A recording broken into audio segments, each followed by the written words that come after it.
Good morning. Good afternoon, rather. We will talk about, first I will tell you a story of the king. Then I will tell you the story of a mariner and his heir. Then I will tell you about ex-con economics, the economics that is ex-convict. First, once upon a time, in a faraway land, there was a king. Oh, the kingdom was rich. There had a lot of trees, the soil was rich, the air was clean, the waters were clean, you could drink from the river. And then there were so many animals. But the king liked to roam his kingdom, wanted to see the people. But his feet would get hurt with the stones and the sticks that littered the road. So he had an idea. He said, he issued a royal decree. Henceforth, all the carabaos, the cattle, the horses in the land will be slaughtered, and the hide would be used to line the roads. So, of course, he was the king. Everybody followed. Before they knew it, they had killed so many already. The air became foul with all the flies and odor, and the blood would leach into the rivers, and they could no longer plant in the soil, and they could no longer drink the water from the rivers. So, the people rose up in arms and went to the palace and said, Your Highness, we cannot go on like this. At the rate we're killing down our animals, there's not going to be anything there for us to help us in our farms, nothing for us to eat. But more important, nothing for our children and our children's children to help them in their farms and for them to eat. So the king was faced with a crisis. As we know, the Chinese character for crisis represents two other characters, danger and opportunity. He saw the danger, he would get impeached. But he also saw the opportunity for him to show his wisdom as the king. So he humbled himself, stood up from his throne, went down to the pedestal, walked out to the palace, and there, on the street that was lined with leather, he knelt down, pulled out his knife, and then cut 2 pieces of leather, and with that 2 pieces of leather, he wrapped his feet. That, my friends, is the story of the first shoe. The legend of the first shoe. It is also the story of natural resources conservation. We don't use up everything now because tomorrow, those who will come after us will need it. It is also, of course, the story of crisis. In every crisis, there is always an opportunity. But more important, it tells us of what happens when there is a mind shift from wasteful use to use that is wise and sustainable. I am even more alarmed by the presence of, I'm even more nervous with this presence of Stephanie and David. But in the book of Gospel, he said we need a new operating system. So what is that operating system? First, before we can change the operating system, we must change the elements that make up that operating system. So what are the elements? Elements of thought and elements of words. I like this. Watch your thoughts because they become words. All the way. Watch your character because it becomes your destiny. So, there are 2 words that reflect the present operating system. 1 is environment, 2 is development. First, we said environment is not about the birds and the bees and the flowers and the trees. It is about life and the sources of life, of land, air, and water. Once we understand that, first, that we are not the masters of this earth. We came on the 23rd hour of the last 20 seconds of the 24 hours of time. And we think of ourselves as the masters. So that's the first mind shift. Then, again, those of you who heard this, but it bears repeating that it is not about the birds and the bees, it is about life and the sources of life, of land, air, and water. You destroy anyone, you destroy the quality or the quantity of any one of them, then we will have a problem. And if we push the idea further, the trees, these are the vital organs of the earth, the vital organs of life, where the trees and the forests are the heart and the lungs of the earth, without which there is no carbon dioxide oxygen exchange. where the land and the soil is the skin and the flesh of the earth from whence we got all our food. And the sea and the rivers are the blood and the blood streams of life. Even the numbers work out well. 70% of the body and 70% of the earth is made up of salty water. And remember, easy to remember, LAW, land, air, and water. Economy, it's only a minor subsidiary, a tiny subsidiary. What can you do with money if you do not have water? Then we will talk about development. But he said, you know, the gentleman, he was a merchant mariner. That is how he looked like. Ma'am, you know this gentleman. Yeah, he, probably you don't know him because he was my grandfather. He passed on at the age of 82. And he left. One day later, his lawyer called me and said, you know, your grandfather loved you very much. He left you an inheritance of $10 million. This was 1978. So I said, oh, thank you very much. But he said, this is an endowment fund. You only can use the interest. Okay, thank you. But he gave me the liberty to do whatever it is. I deposited in the bank. In the afternoon, I withdrew 1 million. I brought all my friends. We went gambling. We went drinking. In one night, it was over. The next day, another million. The next day, another million. Until 9.5 days later, when we had very little left. We had 500,000 left. So, it's bad enough that what he accumulated and saved up for 82 years, I squandered in less than 10 days. With very little remaining. But that is not even bad enough. What is even worse is that I go back to my accounting books and I tell my accountant to record all my losses, all my expenses as income, as revenue. Sir, is that correct? No. But my friends, isn't that what we've been doing to the earth? The earth took 4.5 billion years to become what it is. We come around in the last, and then it is made up of the delicate mixture of land, air, and water that makes life possible. It's the only thing, it's the only planet that has life. Man has been around for, in our shape and form, the Homo sapiens in about 100,000 years. Civilization, about 7,000 to 10,000 years, which we came down to the Mesopotamia and Sumeria. And the Industrial Revolution happened 200 years ago only. But what marked that, what is significant about that, is that we started to use the natural resources of land, air, and water faster than it could replenish itself. And then, lo and behold, we cut down trees that took 4.5 billion years to put together the life support system to make the tree. We cut it in a matter of 3 minutes with a chainsaw, and then we call it contribution to gross national product. We call it revenue. We call it income. Gross domestic product. We take out all the fish that were much ahead than we have been in this earth, and then we call it gross national product. GDP. You know what GDP stands for? Great disaster for the people. And then we take out this, disembowel the earth, take out these pieces of metal that's shiny, and then we call it income. We call it profit. We call it gross national product. We take out oil, coal that took 200 million years to form. We take it out in a matter of minutes, burn it in a matter of seconds, and we call it progress. So, is the US, Britain, and Japan developed economies, the G8 countries? Yes.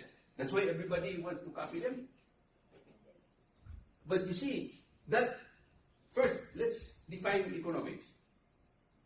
First, they are based, their development, as it were, is based on extraction and consumption. The more energy you consume, the more materials you consume, the greater is your GDP. So there, everybody wants to copy the GDP. What is economics? Economics is defined, textbook definition, as the efficient use of scarce resources. If you have 4% of the human population consuming 25% of the world's resources, is that economical? 16% of the world's people consume 80% of the world's resources. The Brits throw away, how many are the British? 60, 70,000, 70 billion. They throw away, they do not eat. They throw away 20 billion dollars worth of food a year. You see this in Japan. They do not eat it, they throw away.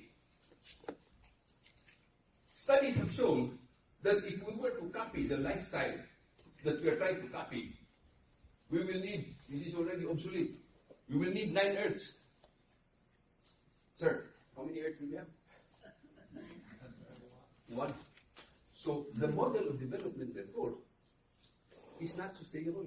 Never mind not sustainable. We will use up the Earth 9 times over if we copied that lifestyle. So, to say that these economies are developed economies is an oxymoron. It is a contradiction of terms. You cannot have a developed economy that is wasteful, by very definition, because economy is economical. Look at the Philippines. We've seen this, one of the 17 mega-diversity countries. Galapagos Islands multiplied tenfold. But using the paradigm of extraction and consumption, look what happened. Look at the center of marine biodiversity on Earth. And look what happened. This is a coral reef. Look what happened with overfishing, such that it's now on the brink. The geographic heart of the center of marine biodiversity on Earth is now on the brink of ecosystem collapse. The rivers, same thing. Instead of fishing, cease. And then we have climate change. Look at this. The hottest body of water, this is a NASA map, the hottest body of water on Earth is west of the Pacific Ocean. It's right here, next to the Philippines. It also corresponds with the highest rate of sea level rise. And that's why we're getting more and more typhoons, more intense and more frequent typhoons, more unpredictable typhoons. And that has become the norm. See? These are not fish, these are human beings. Those are human beings. And we have that every year. And not just by 1 or 2. We have that by a dozen.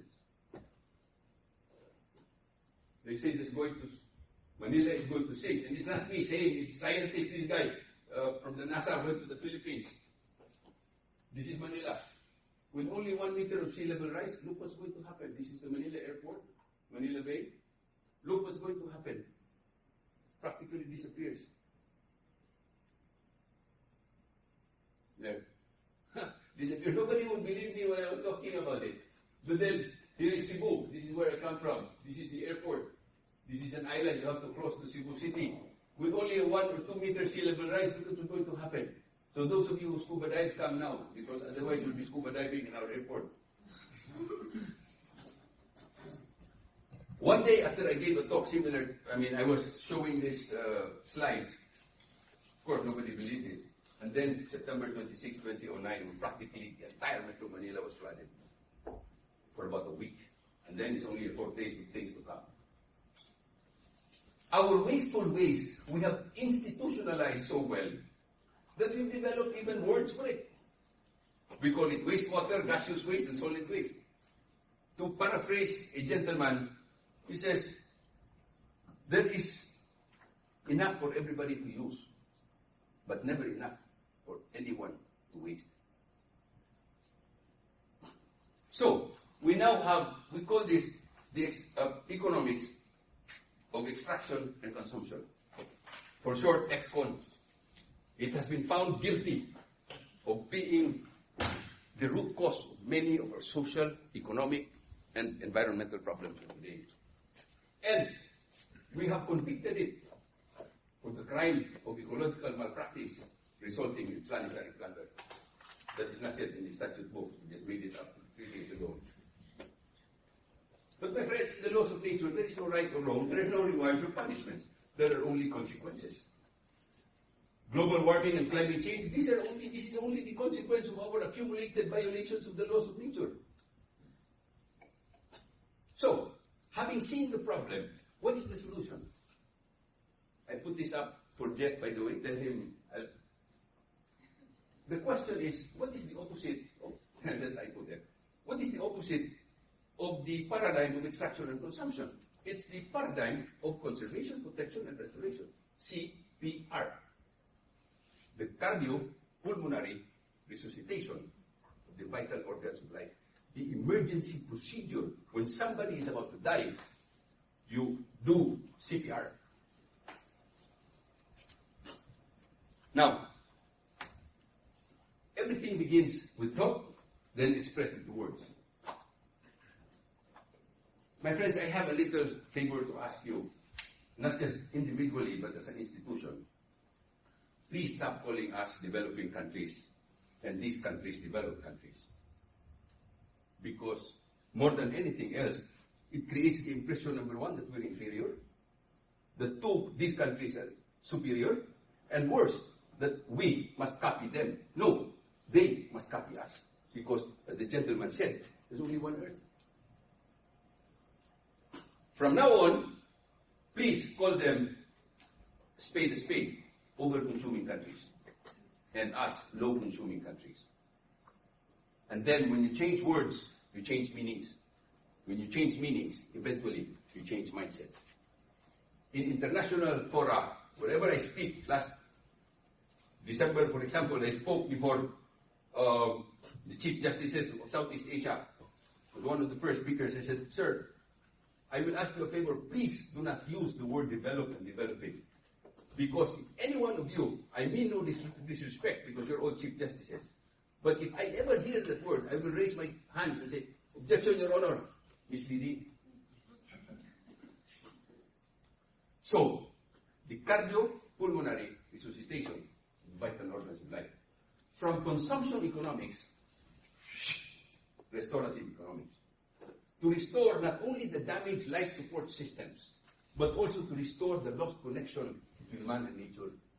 And also, more important, and I've seen that happen here in Vermont, to restore the lost sense of human community.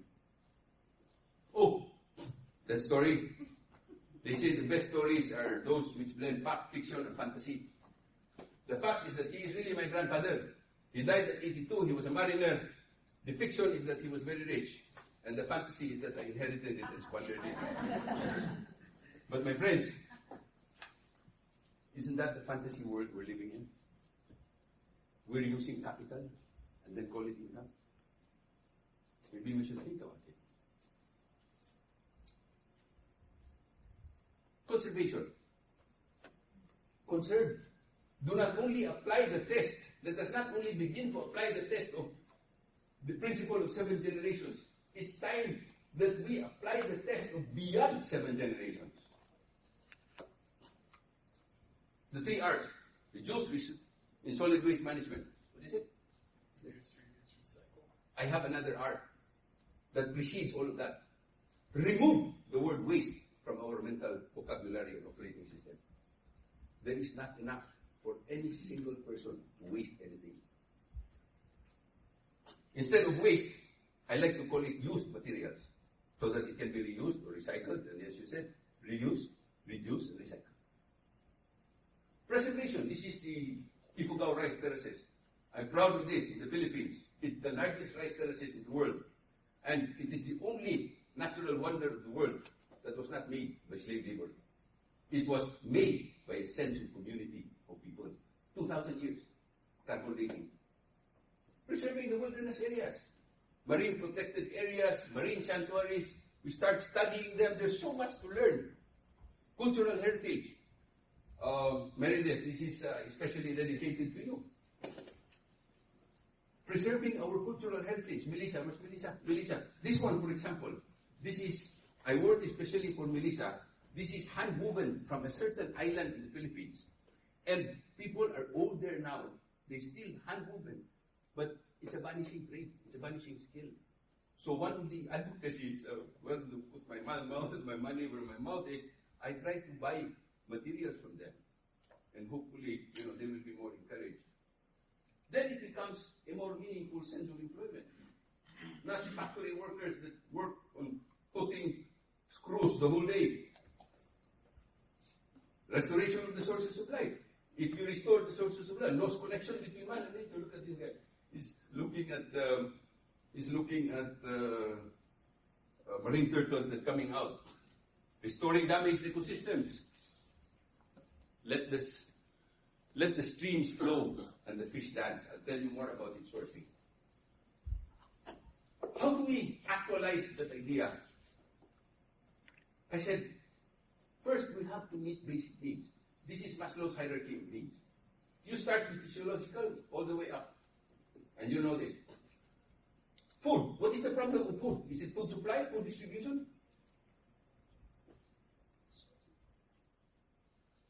The solution is nutrition. We eat well. We need only 2,000 calories a day to survive as an organism. John, this may look familiar to you. This is your backyard. I took a picture of your John Isidria. This is your backyard. And look at that. He is a wealthy man, but he eats vegetables. He and Karen eat vegetables from the garden. And we eat it too. Thank you very much. During this party, water. We take care of the water. We take care of the mountains, then the streams flow once again. These are examples of CPR economics at work. Puerto Princesa, for example. Now, we have 7 billion people to shelter and to feed. If we just ate a little bit low on our food chain, we'll feed everybody healthily. We have 7 billion people to co-housing list. Your idea of co-housing is fantastic. That is what, and then there is the Habitat for Humanity movement, where people will gather to build their house, and then we gather all to build his house, and so on and so forth. That's the sense of community. Rest, parks, wellness. Wellness doesn't have to be medicine. It has to be preventive medicine. We exercise, we eat well. Oh, because nobody will believe me unless I do it. I showed you this. I started the urban vegetable gardening. And I was so happy when I had lunch with Bob Percival that his wife is actually volunteering to teach kids, grade 1 students, to plant vegetables and bring it home. So the slogan that they have is, kale is cool. Imagine if your son is going to go and go, Pa, Mama, let's eat this vegetable, we grew this. Then you have a paradigm shift. Instead of us forcing them to eat. Security. I wrote this line. The ultimate goal of society is to render obsolete and jobless policemen and locksmiths. And that is what I see here. The only country, the only place I've seen here. I've seen the other place in Bhutan. That's Bhutan, by the way. We all know what to do.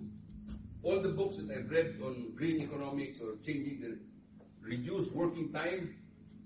But see, if we can just take care of the basic needs of human beings, then we are unleashed. The native genius of our human heart is unleashed.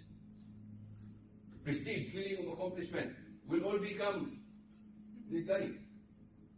Our creative juices will be unleashed. Money. See, nowhere did I discuss money because the problem of money. Can I borrow?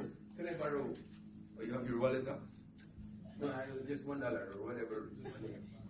Oh, there's no money there. Everybody uses credit cards here. Can I borrow? Yeah, there.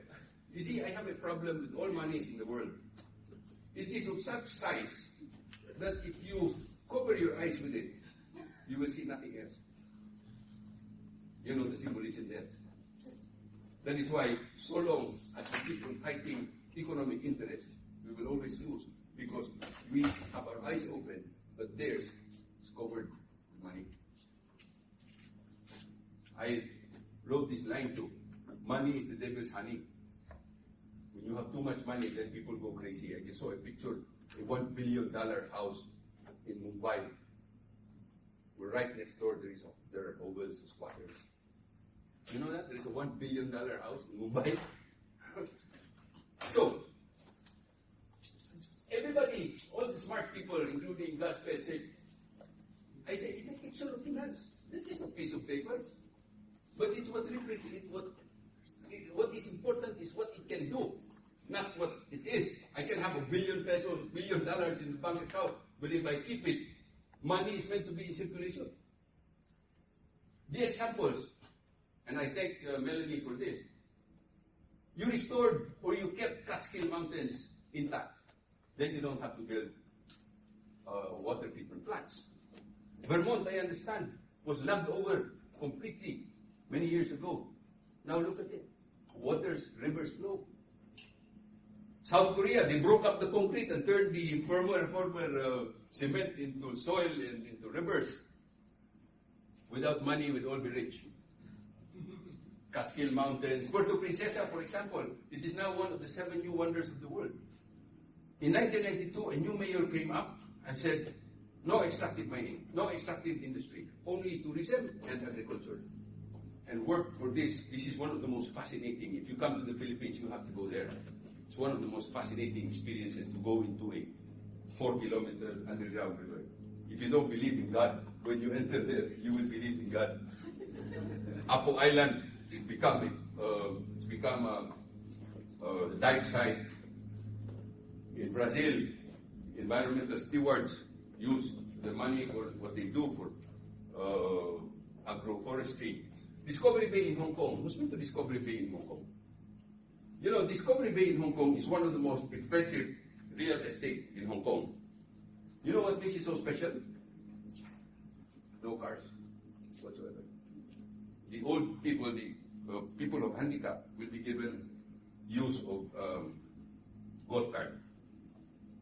Masdar, they say they're carbon neutral. By the way, the Puerto Princesa has been found to be the first carbon neutral city in Asia. Who do we change? There is this gentleman, you know him? Ben Kingsley. Yeah, I'll tell you a quick story. Where does change begin? See, there was a lady who brought her 7-year-old son to that man, Mohandas Gandhi. He was also a lawyer.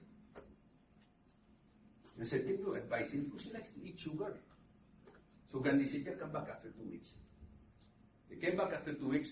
Gandhi brought the child, gave him advice, went back to his mom. As they were leaving, the mom came back and says, Mahatma, why did you have to wait for 2 weeks to advise a 7-year-old boy? He says, I have a secret for you, said Mahatma. I also like to eat too much sugar. I had to stop before I can advise your son. So 2 points. The best teacher is a good example. The other point is that all change does not begin with the White House. It does not begin with Congress. It begins here.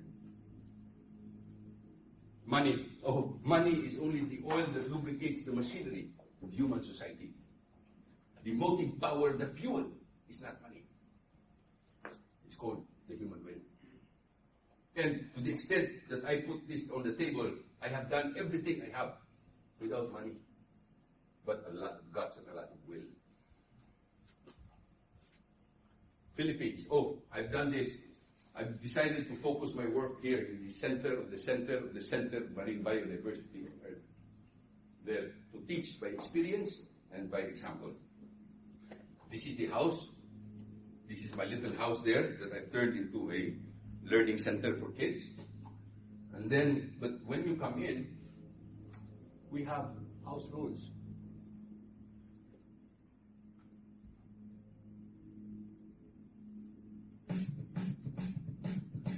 Welcome to the School of the Sea. Before we begin, we'd like to lay down some important house rules for you to follow. Remember that this isn't a resort. The School of the Sea is an experiential learning center, and the best way to learn is to do. Please remove your watches. Here, we try to free ourselves from these time cuffs. We try to learn to tell the time by the ebb and flow of the tides. Our modest accommodations are still a work in progress. Accommodations will be semi-camping style. We trust that you have brought your own towel and favorite blanket. Like any island ecosystem, fresh water is very scarce and vulnerable to contamination. We make you realize that by putting a price to the use of water. To bathe or use fresh water, you must do your share in the manual pumping of fresh water or bathing in the local well. The water used for bathing is used for flushing. And after flushing, the used water is filtered in a pond to return to the aquifer. To conserve water, please label and reuse your own glass for each meal. Here, we try to erase the word waste from our vocabulary. Anything that you bring in that is non-biodegradable, please also bring out with you. In the event we really have to dispose of packaging materials, we shred or grind them. Then, we mix them with concrete for the base of the marine buoys that we use for the marine protected areas. Human solid waste is collected in a biogas digester. The methane is captured and is turned into cooking gas. Our camp is a non-smoking area. If you really have the urge to smoke, please go to kiosk 1. Evenings were meant to be dark. Here we try to follow the cycle of day and night, light and dark. That, and because we want to reduce our electric use as much as possible, we use light very sparingly. For our lights, we use renewable power from the sun and from the wind. Do not break the silence unless you can improve it.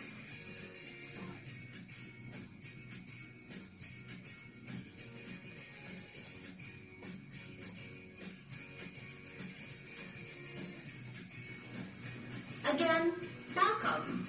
You are no longer a guest, a visitor, nor a mere observer. You now join us in this journey of healthy and sustainable living. Now you are like us, participants in this journey of a dream.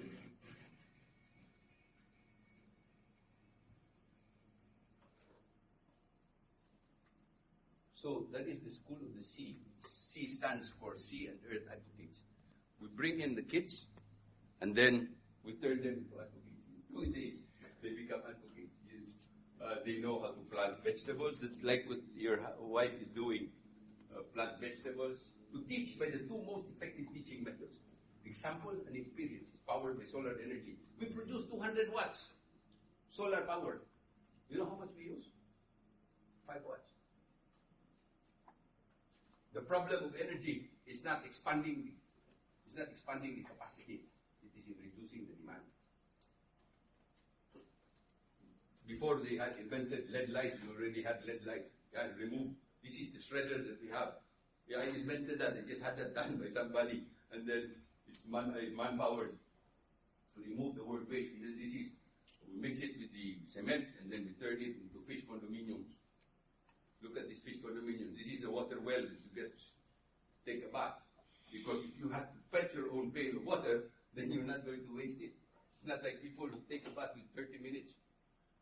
Oh, nobody is exempt. This is the Secretary of Education who came to visit me. He said, you pump your own water. You're only exempt if you're above 65. It's a good experience also. And then the water that we use for bathing is used for flushing, and then it goes for irrigation, reeds bed, goes back to the aquifer. Oh, this is our invention. This is my invention of men's urinal. It's a waterless urinal. You see, urine is only about this much, half of this. But how much do we flush it with? 5,000 milliliters of water. And then the light there is to improve the trajectory. Then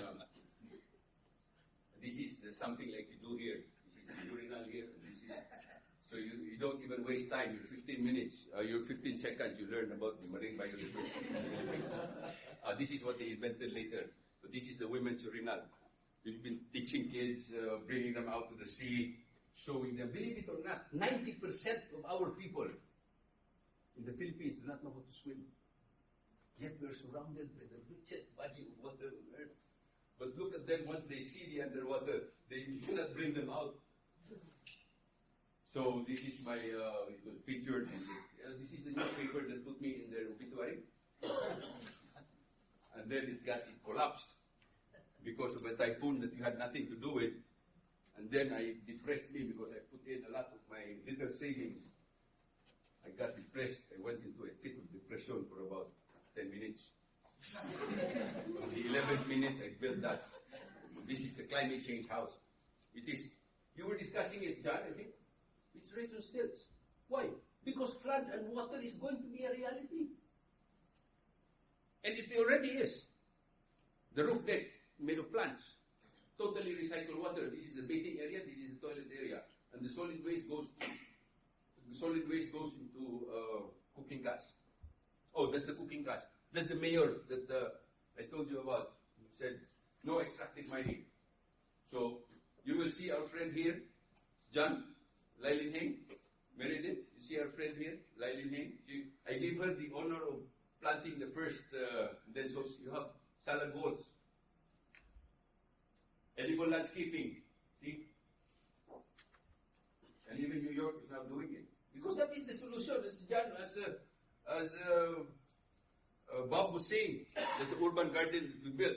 See? It's made up of scrap materials. But 6 square meters can feed an entire family.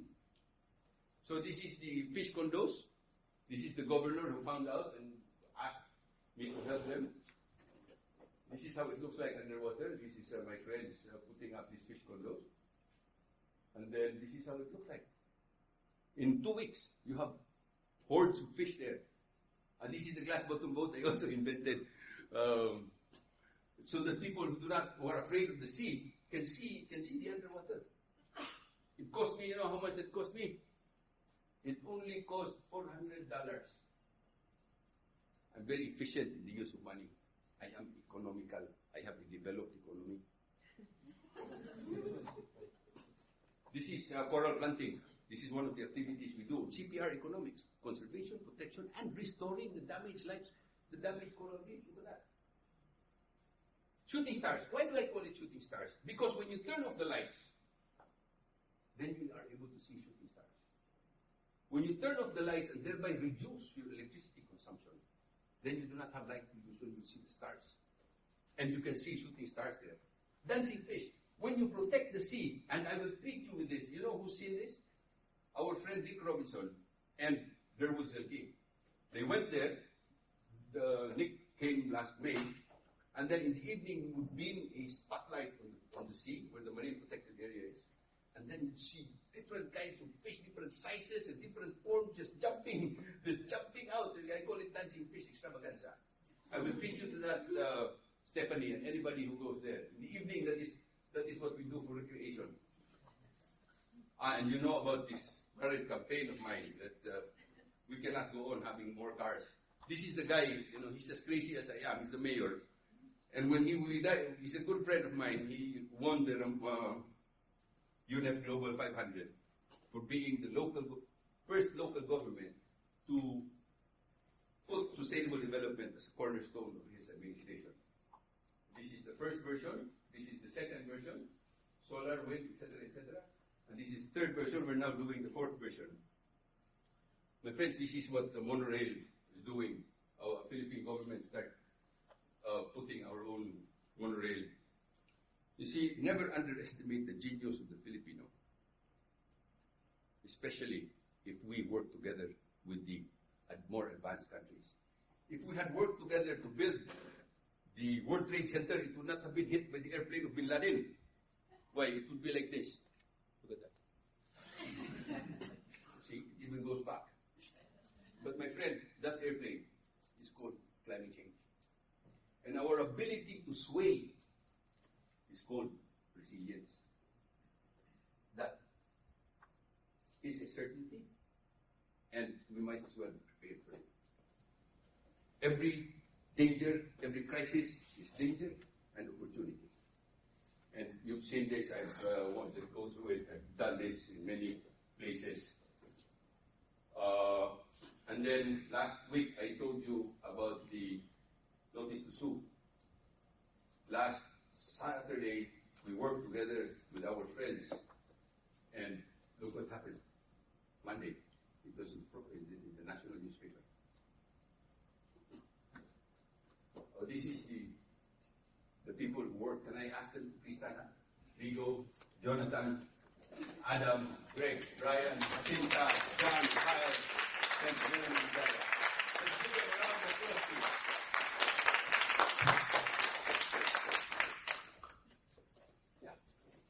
These are young men and women.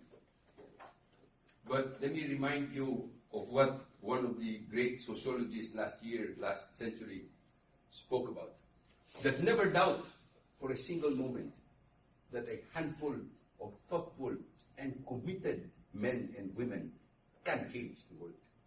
Indeed, it is the only thing that ever did, and it is the only thing that ever will. Then, this was one of our outputs. We now have a website. Thank you to John Hernandez. Where's John? Oh, there you go. Please stand up and be recognized. He worked on that the whole afternoon. And you know what makes him so amazing? What makes the commitment of this gentleman so amazing? He's taking the bar come Monday. Yet he devoted so much time for us. And as I always say, never take yourself seriously. So we were having a lot of fun. We went kayaking and we went swimming too. As a counterpoint to the economic madness that is represented by the WEF in Davos, Nick and I, was last May, said, you know, my dream is to hold a counterpoint to the WEF Economic Forum there. And it will be a counterpoint. Davos is in the mountain, we will hold it in the beach. It is cold there in the height of winter, we will hold it in spring and summer. They will talk about everything. They will talk about money. We will talk about everything except money. We will just have fun. And I'm going to do this next year. Nick already agreed. And I'm inviting the Secretary of Bhutan. Again, I do not have money. But believe it or not, somebody said he'll pay for the plane fare of the Bhutan figures. The Secretary of the Gross National Happiness. And we will talk about the pursuit of happiness and about examples of CPR economics at work by invitation only. And that invitation is first extended to any member of this audience who will come. I will reserve. Now, take-home messages, quick take-home messages. One, change words, you change thoughts. From developed and developing, we call them OCC and LCC. From waste, we remove the word waste from our vocabulary, and instead of use the word consume, so use the word waste. Use the word use. Number two, all change begins here. I started with the story, and I will end with the story. Once upon a time, in a faraway land, there was a rich man who had 3 heirs. One was a lawyer, 2 was an economist, 3 was a young man, a young boy, 7 years old. And he said, I have a big land, and then I also have a big, big warehouse. But any one of you who can fill my warehouse will inherit my wealth. So, eldest, the lawyer, one of the more useless professions. What do you want? So give me $1 million. Okay, $1 million. Hired people, cut down all the trees in the land and then put it in the warehouse. Couldn't even fill one corner of the warehouse. So huge. Economist, an even more destructive profession. $2 million. Hired people, took out all the fish in the corals, put it in the warehouse, couldn't fill another corner. Finally, a child. What do you want? Just give me $5. Gave him $5. And then the boy went to the store, saw a beggar, gave him $2.50. We only had what? $2.50 left. Then he came back, and then they entered the warehouse. They entered the dark warehouse. And in that dark warehouse, the child gets a match and lights a candle. And all of a sudden, the darkness was filled with light. Good prop. My friends, the last 2 weeks I've shared with you stories, war stories, funny stories. I am not the candle. Stephanie, David, Courtney, Meredith, Bob, Liz, we are not the candle. Melissa, we are only that little matchstick. Who is the candle? You men. You young people. Go forth. Fill the dark rooms of ignorance with your light. My friends, I thank the Vermont Law School indeed for this great privilege. I never thought of myself as a scholar, much less distinguished. But you gave me this, and I will now think I am a little bit distinguished. Stephanie, Gus, and Cameron, Courtney, John and Karen, oh, they're here now. Heidi, Agnes, Vespa, Phil, Melissa, so many. Rebecca, Meredith, Judge Meredith Wright, Pat, Doug, and the ENR clinic team, Bob, David, the distant learning students I talked with yesterday, and especially my young friends and teammates. Remember the poem? I like the poem. You should give it to me sometime. Remember Romeo and Juliet? Says they had a night together and the light was breaking, and Romeo said, "What light through yonder window breaks? It is the east, and Juliet is the sun." Let me rephrase a little bit our friend Shakespeare. What light through yonder window breaks? It is the east, and you, my young friends, are the sun. You are the glimmer. As a token of my sincere gratitude and appreciation, the work for this great privilege, I would like to offer you a song.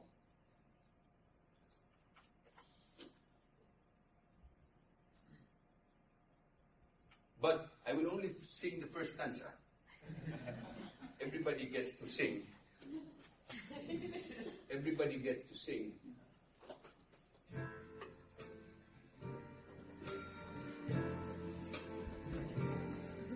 I see trees so green, red roses too.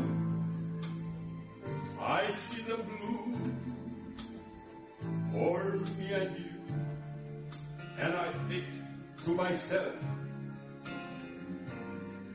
what a wonderful world.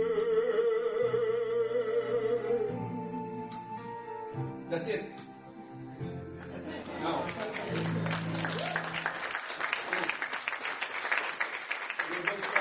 please don't clap.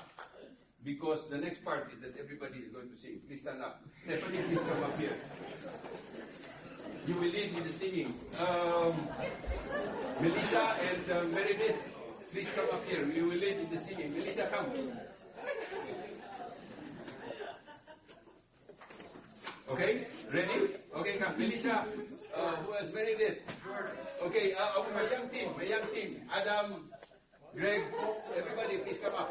Okay, now we sing. Yeah, it's okay. The beauty about singing together is that it doesn't matter.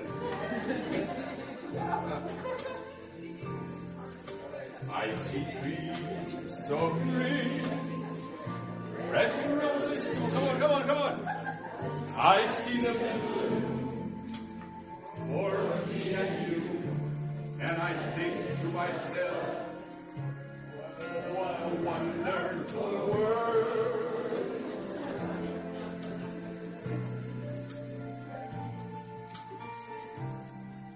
I see skies so blue and clouds of white.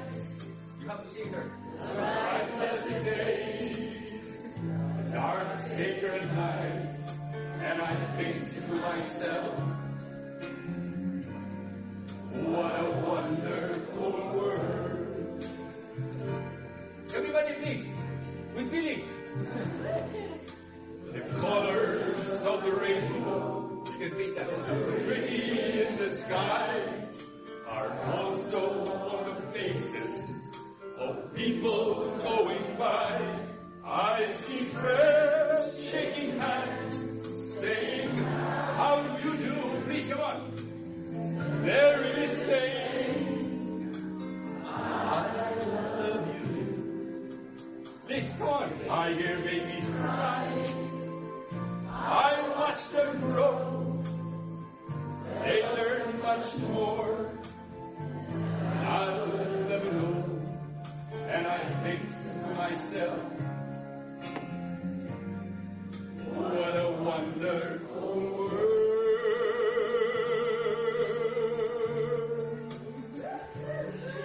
Yes, I think to myself, what a wonderful world.